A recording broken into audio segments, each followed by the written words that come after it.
C'est une affaire criminelle qui a traumatisé la Belgique, celle des tueurs du Brabant. Au début des années 80, un commando a massacré 28 personnes, dont plusieurs enfants, au cours de braquages ultra-violents. Plus de 30 ans après, un ancien gendarme a avoué sur son lit de mort qu'il faisait partie du commando. Valérie Lerouge, Hervé Verloët. Des fouilles ce matin dans le canal Bruxelles-Charleroi pour tenter de retrouver des indices 30 ans après les tueries du Brabant.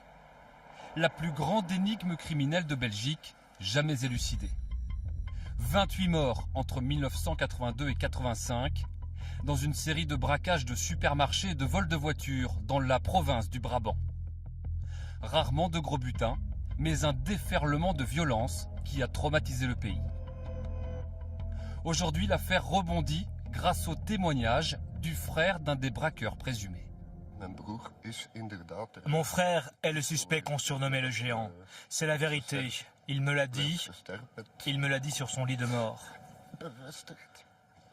Après coup, quand vous revoyez le portrait robot et les photos de lui, on peut faire la comparaison.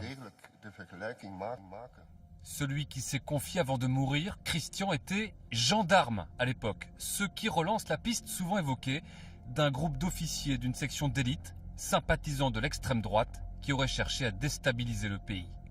Cette révélation suscite beaucoup d'espoir chez les familles de victimes. J'espère que le pion qui est tombé maintenant, Christian B, va faire tomber les autres pions.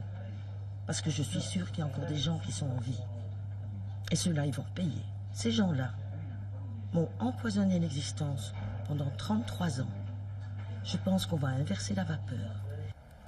Les investigations, qui n'ont jamais cessé en 35 ans, vont désormais se concentrer sur les anciens gendarmes de la section d'élite incriminés pour tenter de résoudre enfin cette affaire avant qu'elle ne soit prescrite.